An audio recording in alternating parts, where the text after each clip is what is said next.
ഏതോ ജന്മകൽപ്പനയുടെ ഇന്നത്തെ എപ്പിസോഡിന്റെ റിവ്യൂയിലേക്ക് എല്ലാവർക്കും സ്വാഗതം.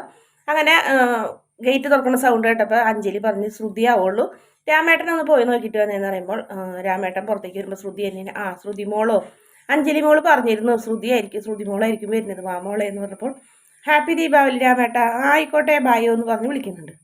ഇതേ സമയം തന്നെ ശ്യാമിന് അവിടെ നിന്ന് എവിടേക്ക് പോകണമെന്ന് അറിയാണ്ട് ആകെ ടെൻഷൻ അടിച്ച് ഉരുകി ഇങ്ങനെ നിൽക്കുന്നത്. പെട്ടെന്ന് തന്നെ ശ്യാം റൂമിലേക്ക് പോകാൻ പോയപ്പോൾ അഞ്ജലി പറയുന്നുണ്ട്, ശ്യാമേട്ടൻ എവിടേക്ക് പോകണം, അവിടെ നിൽക്ക്, ശ്രുതി വന്നിട്ട് പോവാം, ശ്രുതിനെ കണ്ട് പരിചയപ്പെട്ടിട്ട് പോവാം, ഒരുപാട് നാളായി ശ്രുതിനെ കാണാൻ പറ്റണില്ലല്ലോ, അതുകൊണ്ട് ശ്രുതിനെ കണ്ടിട്ട് പോയാൽ മതി എന്ന് പറഞ്ഞപ്പോൾ ആ ശരി എന്നൊക്കെ പറയുന്നുണ്ട്. അങ്ങനെ അയാൾ അവിടെ നിൽക്കും. വീണ്ടും ശ്രുതി ഇങ്ങനെ അകത്തേക്ക് വരുമ്പോൾ ശ്രുതിനെ എല്ലാവരും ഇങ്ങനെ ശ്രുതിനെ നോക്കി നിൽക്കുക. സാരി ഉടുത്ത് വരുന്നുണ്ട്. ശ്രുതിനെ കണ്ടപ്പോൾ മുത്തശ്ശിയും അതുപോലെ തന്നെ മനോരമേൻ്റെയും ഒക്കെ നോക്കി നിൽക്കുന്ന സമയത്ത് പതുക്കെ അടുക്കളയിലേക്ക് പോകും നമ്മുടെ ശ്യാമ്. അങ്ങനെ അഞ്ജലി നമ്മുടെ അഞ്ജലിക്ക് ഷുഗർ ഫ്രീയും അതുപോലെ തന്നെ പലഹാരങ്ങളൊക്കെ അഞ്ജലിയുടെ കയ്യിലും എല്ലാവരുടെ കയ്യിലൊക്കെ കൊടുക്കുന്ന സമയത്ത് പെട്ടെന്ന് ശ്യാമേട്ടനോ എന്ന് അഞ്ജലി ചോദിക്കുന്നുണ്ട്. ഇത്ര നേരം ഇവിടെ ഉണ്ടായിരുന്നതാണല്ലോ എന്നൊക്കെ പറഞ്ഞപ്പോൾ കാണുന്നില്ലല്ല എന്ന് പറഞ്ഞ് അന്വേഷിച്ച് കിടക്കുന്നുണ്ട്. അതേ സമയം തന്നെ അടുക്കളയിൽ രാമേട്ടൻ്റെ അടുത്ത് ശ്യാമു വന്ന് നിൽക്കുന്നുണ്ടാവും. ശ്യാമു വന്നിട്ട് ചോദിക്കുകയാണ്, രാമേട്ട ഒരു ഗ്ലാസ് വെള്ളം എന്ന് പറഞ്ഞപ്പോൾ രാമേട്ടൻ വെള്ളം എടുക്കാൻ പോകുന്നുണ്ട്.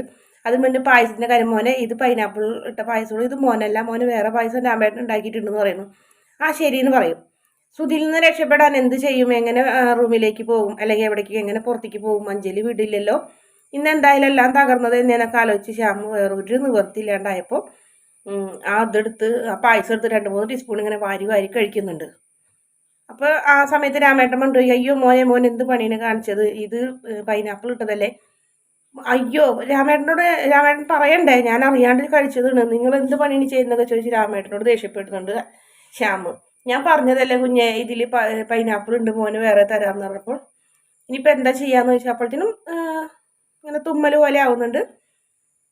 ആ സമയത്ത് അഞ്ജലി ഓടി വരുന്നുണ്ട്. അഞ്ജലി ഓടി കൊണ്ട് ചോദിക്കുന്നത് എന്ത് പറ്റിയെന്ന് ചോദിക്കുമ്പോൾ മോളെ കുഞ്ഞ് പൈനാപ്പിളിൻ്റെ പായസം എടുത്ത് കുടിച്ചു എന്ന് പറഞ്ഞപ്പോൾ ഈശ്വര ഇനി എന്ത് ചെയ്യുന്നു ചോദിക്കുന്നു. പിന്നെ മുഖം പോത്തി തുമ്മലാവും. ആ സമയത്ത് മനോരമയും മുത്തശ്ശിയും അതുപോലെ തന്നെ ശ്രുതിയും വരുന്നുണ്ട്. എന്ത് പറ്റി സാറിനെന്ന് ചോദിക്കുമ്പോൾ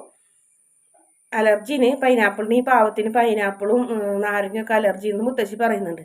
ആ സമയത്ത് മനോരമ രാമേട്ടനെ കുറ്റം പറയുന്നത്, ഞാൻ ഈ ഓൾഡ് മാനോട് പറഞ്ഞിട്ടുള്ളതാണ് കുഞ്ഞ് ഇതൊക്കെ ശ്രദ്ധിക്കണം എന്ന് പറഞ്ഞപ്പോൾ ആരും ഒന്നും മിണ്ടുന്നില്ല. അതേസമയം തന്നെ ശ്യാമേട്ടൻ റൂമിലേക്ക് വായുന്ന അലർജിയുടെ ഗുളിക തരാമെന്ന് പറയും. അങ്ങനെ അഞ്ജലി മുഖം ഇങ്ങനെ പിടിച്ചു ഉയർത്താൻ നോക്കുന്നുണ്ടെങ്കിലും വിടുന്നില്ല. അങ്ങനെ അഞ്ജലി ശ്യാമിൻ്റെ കൈ പിടിച്ച് പോകുന്നുണ്ട്. ശ്യാം ഇങ്ങനെ തുമ്മിക്കൊണ്ടേ ഇരിക്കുന്നുണ്ട്. ശ്രുതിക്കണെങ്കിൽ എന്തോ ഇങ്ങനെ ശ്യാമിൻ്റെ സൈഡൊക്കെ കണ്ടിട്ട് എന്തോ ഒരു ബുദ്ധിമുട്ടൊക്കെ തോന്നി നോക്കുന്നൊക്കെ ഉണ്ട്. പക്ഷേ ഒന്നും മനസ്സിലാവുന്നില്ല. അതിനുശേഷം ഒരു കണക്കിന് മുറിയിൽ പോയി കഴിഞ്ഞിട്ട് അയാളൊക്കെ എടുക്കുന്ന ഒരു ഭാഗമാണ് കാണിക്കുന്നത്. പിന്നെ കാണിക്കുന്നത് ലാവണ്യം കൂട്ടുകാരികളിൽ ലാവണ്യനെ സാരി ഉടുത്തല്ല കൂട്ടുകാരിമാർ കളിയാക്കണ്, പരിഹസിക്കുന്നു, അങ്ങനെ ഒരുപാട് കാര്യങ്ങളൊക്കെയാണ് അവിടെ നടക്കുന്നത്. ഈ മുത്തശ്ശിയും അതുപോലെ തന്നെ ശ്രുതിയും വരുമ്പോൾ നമ്മുടെ ലാവണ്യ ഈ വീടിനെ കുറിച്ചുള്ളവരും അവരുടെ സ്വഭാവങ്ങളും മറ്റുള്ളതൊക്കെ പറയുന്നു. എനിക്ക് ആദ്യം ഇതൊന്നും ഇഷ്ടമല്ലായിരുന്നു, പക്ഷെ ഇപ്പം ഞാൻ ഇത് ആസ്വദിച്ച് തുടങ്ങി, ഈ ജീവിതമാണ് നല്ലതെന്ന് തോന്നി, ഇവരുടെ ജീവിതത്തിൽ ഒരു അർത്ഥം ഉണ്ടെന്ന് എനിക്ക് മനസ്സിലായി, അതുകൊണ്ടാണ് ഞാൻ സാരി ഉടുത്തത്, അല്ലാണ്ട് എന്നെ ഭീഷണിപ്പെടുത്തി ആരും സാരി ഉടുപ്പിച്ചതൊന്നുമല്ല എന്ന് പറഞ്ഞപ്പോൾ അതൊക്കെ പോട്ടെ, നിനക്ക് പറ്റുമെന്നുണ്ടെങ്കിൽ ഞങ്ങളെ കൂടെ പുറത്ത് പോകാൻ വായോ എന്ന് പറയും. ഇല്ല, ഇന്നത്തെ ദിവസം ഞാൻ ഒരിക്കലും പുറത്ത് പോകാൻ വരില്ല, ഇന്നിവിടെ ഒരുപാട് പേര് വരും, ഞാനിവിടെ വേണമെന്ന് പറഞ്ഞപ്പോൾ നിന്നെ മുത്തശ്ശി ഇങ്ങനെ ആക്കിയാലടി, കുറച്ചും കൂടെ നാൾ കഴിഞ്ഞാൽ നീ നെറ്റിയിൽ ചന്ദനമൊക്കെ വരുത്തേച്ച് മുണ്ടും നേരിയത് കൊടുത്ത് നീ നിൽക്കും എന്ന് പറഞ്ഞപ്പോൾ ഇതൊന്നും ഒരാൾ ചെയ്തു തരുന്നതല്ല, ഇതൊക്കെ സ്വന്തം ഇഷ്ടത്തിന് ചെയ്യുന്നതാണ്, ഞാനിപ്പോൾ ഈ വീട്ടുകാരായിട്ട് ഒത്തുപോകുന്നു, ഇണങ്ങിപ്പോയി, എനിക്കിപ്പോൾ ഇവർ ഒരുപാട് ഇഷ്ടമാണ്, ഇവരുടെ രീതി ഞാൻ ആസ്വദിച്ച് തുടങ്ങി എന്നൊക്കെ പറയുന്നുണ്ട്. അങ്ങനെ മുത്തശ്ശിക്കുന്നുണ്ടെങ്കിൽ ലാവണ്യനാണ് ഇതൊക്കെ പറയുന്നത് ഇങ്ങനെ ആലോചിച്ചിട്ട് ആകെ സന്തോഷമാണ് ആവുന്നുണ്ട്. ശ്രുതിക്കും അങ്ങനെ കുഴപ്പമില്ല, എന്നാലും ശ്രുതിയുടെ മനസ്സിൽ ചെറിയൊരു വിഷമമൊക്കെ ഇതുപോലെ കാണിക്കുന്നത്. നിങ്ങൾ എന്തായാലും നിങ്ങൾക്ക് പറ്റുമെന്നുണ്ടെങ്കിൽ നിങ്ങൾ ഇവിടെ നിന്നോ, അല്ലെങ്കിൽ നിങ്ങൾ സ്ഥലം വിടണമായിരിക്കും അല്ലേ എന്ന് കൂട്ടുകാരിമാർ ചോദിക്കും. അതേന്ന് പറഞ്ഞപ്പോൾ എന്നാൽ ശരി ഞങ്ങൾ പോകുമെന്ന് പറഞ്ഞാൽ അങ്ങനെ അവർ പിണങ്ങി പോകും. ലാവണ്യ എന്തായാലും ലാവണ്യ അവർക്ക് വേണ്ടി എന്തായാലും അവിടെ നിന്ന് പുറത്ത് പോകാനൊന്നും തീരുമാനിക്കുന്നില്ല. ഇതേസമയം തന്നെ ലാവണ്യ തിരിഞ്ഞു പോകുമ്പോൾ ശ്രുതിനോട് മുത്തശ്ശി ചോദിക്കുന്നുണ്ട്, മോളെ ഇത് നമ്മുടെ ലാവണ്യ തന്നെയാണ്, ഇത്രയും സംസാരിച്ചത് ലാവണ്യക്ക് ഇങ്ങനെയൊക്കെ സംസാരിക്കാൻ അറിയോ എന്നൊക്കെ ചോദിക്കുന്നുണ്ട് മുത്തശ്ശി.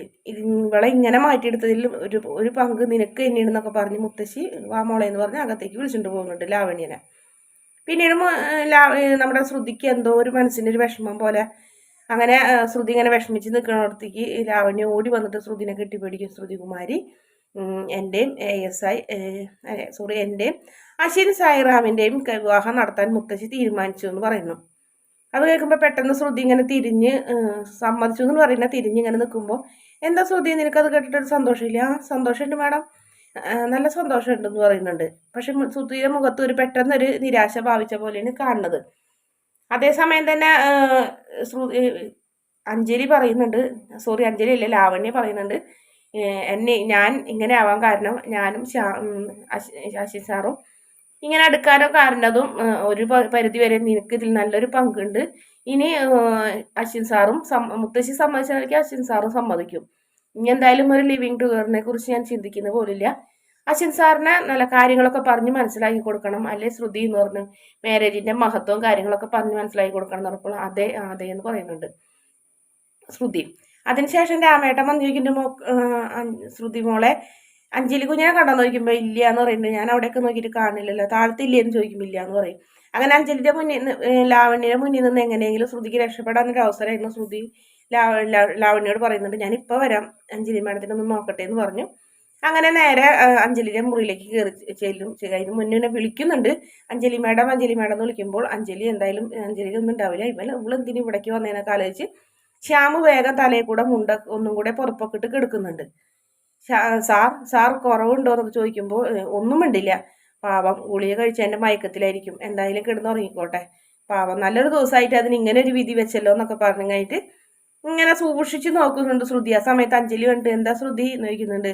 ശ്യാമേട്ടൻ ശ്യാമെന്ന് പറയുന്നില്ല, ചേട്ടൻ കണ്ണ് തുറന്നോന്ന് ചോദിച്ചപ്പോൾ പറഞ്ഞ് ഇല്ല, ഞാൻ വിളിച്ചിട്ട് കണ്ണ് തുറന്നില്ല, ചിലപ്പോൾ മരുന്നിൻ്റെ മയക്കത്തിലായിരിക്കും, അത് ഈ മരുന്ന് കഴിച്ചാൽ നല്ലോണം ഒന്ന് ഉറങ്ങി എനിക്കുമ്പോൾ ശരിയാവും. ശ്യാമേട്ടൻ സോറി പിന്നെയും എന്നെ പറയുന്നത് ചേട്ടൻ ഇറങ്ങിക്കോട്ടെ നമുക്ക് പോകാമെന്ന് പറഞ്ഞ് ശ്രുതിനെ വിളിച്ച് അങ്ങോട്ട് പുറത്തേക്ക് പോകും. ഈ സമയം തന്നെ ശ്യാം ഇങ്ങനെ ആലോചിക്കുന്നുണ്ട്, പുറപ്പും തലയിൽ നിന്ന് മാറ്റിയിട്ട് ആലോചിക്കുന്നുണ്ട്, ഒരു തലനാരിഴക്കിന് ശ്രുതിയിൽ നിന്ന് രക്ഷപ്പെട്ടത് എന്നും ഇനി അങ്ങനെ ഉണ്ടാവണം എന്നില്ല, അതുകൊണ്ട് തന്നെ സൂക്ഷിക്കണം.